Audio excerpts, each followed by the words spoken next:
Costing के अंदर कुछ जर्नल एंट्री से आइए उसको लॉजिकली समझते हैं। First is material purchase. अगर रॉ मटेरियल हम परचेस करेंगे तो स्टोर लेजर कंट्रोल अकाउंट कर देंगे डेबिट और जनरल लेजर एडजस्टमेंट कर देंगे क्रेडिट। स्टोर लेजर डेबिट तब होगा जब मटेरियल इंक्रीज हो रहा है, तो मटेरियल यहाँ पे इंक्रीज हो रहा है तो स्टोर लेजर कंट्रोल को कर देंगे डेबिट।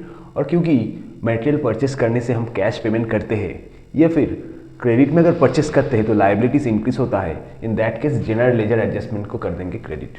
अब देखो ये जो डायरेक्ट मटेरियल है वो इशू हो रहा है कहाँ पे, प्रोडक्शन पे, तो कर देंगे work in progress control account को डेबिट, क्योंकि डायरेक्ट मटेरियल से जाके वर्क इन प्रोग्रेस में वो जो गुड्स है वो जा रहा है, तो वर्क इन प्रोग्रेस इंक्रीज हो रहा है तो डेबिट कर देंगे। अब जो स्टोर लेजर में स्टॉक था वो कम हो रहा है, रिड्यूस हो रहा है, तो इसीलिए उसको कर देंगे credit, store ledger control account.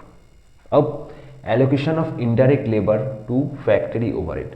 Factory overhead का जो खर्चा है उसमें इनडायरेक्ट लेबर यानी कि इनडायरेक्ट वेजेस को हम एलोकेट कर रहे हैं, तो factory overhead control account debit कर देंगे, क्योंकि फैक्ट्री ओवरहेड इंक्रीज हो रहा है तो इसलिए कर देंगे डेबिट।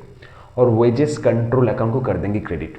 तो वेजेस का खर्चा ट्रांसफर हो रहा है यानी कि वेजेस कम हो रहा है वहाँ से, तो वेजेस कंट्रोल को हमने क्रेडिट कर दिया है। ओवरहेड इनकर्ड एंड एक्रूड, यानी कि ओवरहेड इनकर हो रहा है तो हम क्या करेंगे, ओवरहेड कंट्रोल अकाउंट डेबिट। अब सपोज ये अगर फैक्ट्री ओवरहेड है तो factory overhead control account debit करेंगे।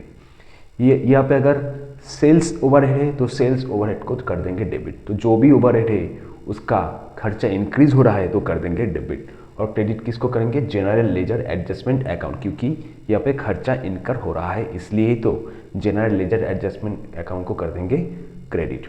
नेक्स्ट है फैक्ट्री ओवरहेड रिकवर्ड, यानी कि फैक्ट्री ओवरहेड अगर चार्ज होता है तो वर्क इन प्रोग्रेस का जो खर्चा है वो इंक्रीज हो जाएगा, इसीलिए ही तो वर्क इन प्रोग्रेस कंट्रोल को हमने डेबिट किया है, क्योंकि वर्क इन प्रोग्रेस का जो खर्चा है वो इंक्रीज हो रहा है।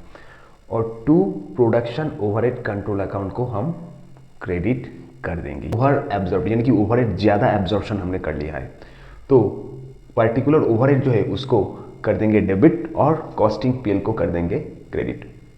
अब अगर ओवरहेड अंडर एब्जॉर्ब यानी कि कम एब्जॉर्ब हुआ है तो क्या करेंगे, कॉस्टिंग पीएल को कर देंगे डेबिट, यानी कि कॉस्टिंग पीएल में वो चार्ज कर देंगे और पर्टिकुलर ओवरहेड कंट्रोल को कर देंगे क्रेडिट। फिनिश गुड्स प्रोड्यूस, यानी कि फिनिश गुड्स अगर प्रोडक्शन होता है तो WIP से वो फिनिश गुड्स पे जाता है, तो फिनिश गुड्स इंक्रीज हो रहा है तो डेबिट कर देंगे और WIP क्रेडिट हो रहा है तो क्रेडिट कर देंगे।